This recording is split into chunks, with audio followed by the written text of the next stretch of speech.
Hello my lovely learners, a very warm welcome to just speak English today. अभी तक हमने has या have का कॉन्सेप्ट समझ लिया है, नॉर्मल सेंटेंसेस में हम कैसे यूज़ करते हैं। बट अब हम इनको डिफरेंट मीनिंग में देखने वाले हैं कि इनके और क्या क्या मीनिंग हो सकते हैं, या फिर हैव या हैज़ के साथ गॉट अगर हम यूज़ कर लें तो उसका सेंस क्या निकलता है। तो चलो देखते हैं।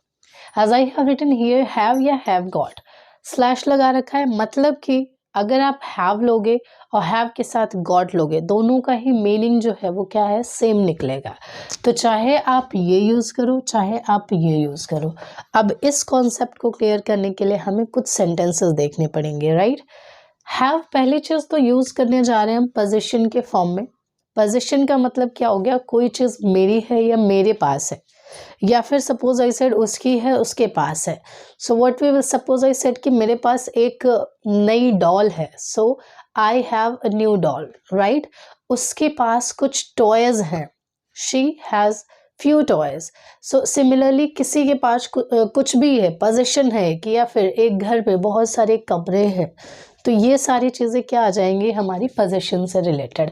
अब यहाँ पे किसी चीज़ को, कोई भी चीज़ जो है वो किसको बिलोंग करती है, सपोज आई सेड मेरी है, आपकी है, इसकी है, उसकी है, तो यहाँ पे जिसकी है उसके साथ हम हैव का या हैज़ का यूज़ करते हैं, जो भी सब्जेक्ट होता है हमारा।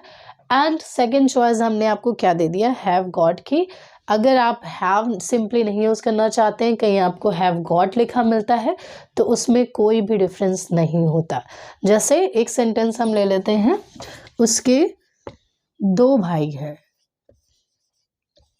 She has two brothers. अब यहाँ पे आई सेड कि हैव गॉट का भी हम यूज़ कर सकते हैं, तो she has got two brothers. I hope this is clear. Another one we can say, तुम्हारे पास एक नई कार है, you have a new car. अब have की जगह पे have got हम ले सकते हैं, तो we will write you have got a new car. सी यहाँ पे सेंस कितना क्लियर निकल रहा है। शी हैज़ टू ब्रदर्स, उसके दो भाई हैं। She has got two brothers, उसके दो भाई हैं। मीनिंग में कोई भी डिफरेंस नहीं है, बट हमने क्या, जो फ्रेम हमारा है वो बिल्कुल डिफरेंट है। हमने हैज़ के साथ गॉट यूज़ कर रखा है। सो मीनिंग दोनों का सेम है। यही हमारा यहाँ पे, यही हमें सीखना है कि हैव या हैव गॉट का मीनिंग क्या निकलता है। तो यही हमारा मोटिव है लर्न करने का। मेक श्योर आप मीनिंग को क्लियर कर पा रहे होंगे, रिलेट कर पा रहे होंगे। You have a new car, आपके पास नई कार है। You have got a new car, आपके पास एक नई कार है। तो मीनिंग में कोई भी चेंजेस नहीं है। ऐसे ही कुछ और सेंटेंसेस हम लोग देख लेते हैं, जैसे कि मेरा सर दर्द, मुझे सर दर्द है, या मेरा सर दर्द हो रहा है, या फिर गला खराब है। इस तरह के सेंटेंसेस कैसे लेंगे, हैव का यूज़ करके। आई have a sore throat. Sore throat का मतलब होता है कि गले में खराश है, गला गड़ रहा है, जो आपको मोस्टली विंटर्स में प्रॉब्लम आ जाती है या जब मौसम चेंज होता है। तो आई हैव अ सोर थ्रोट। अब हमें क्या करना है, हमें हैव को रिप्लेस करना है हैव गॉट से। सो I have got a sore throat. क्या दोनों के मीनिंग में कोई डिफरेंस है? बिल्कुल भी नहीं, दोनों का मीनिंग बिल्कुल सेम है, right. I have a sore throat and I have got a sore throat, clear है। Another one we can say, mummy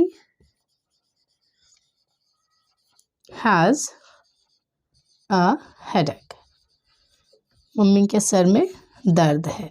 अब यहाँ पे हैज के साथ हम हैज गॉट का यूज कर लेंगे। So mummy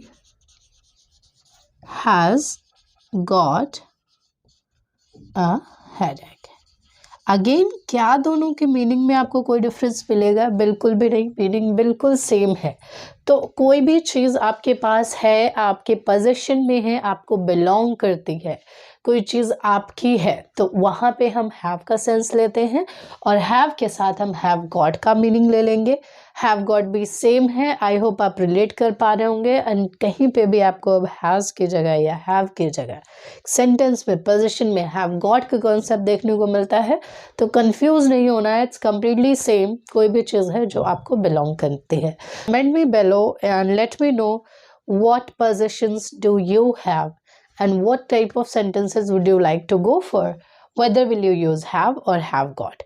Thank you so much guys for watching this video, and if you find it relevant, don't forget to hit the bell icon there and subscribe my channel.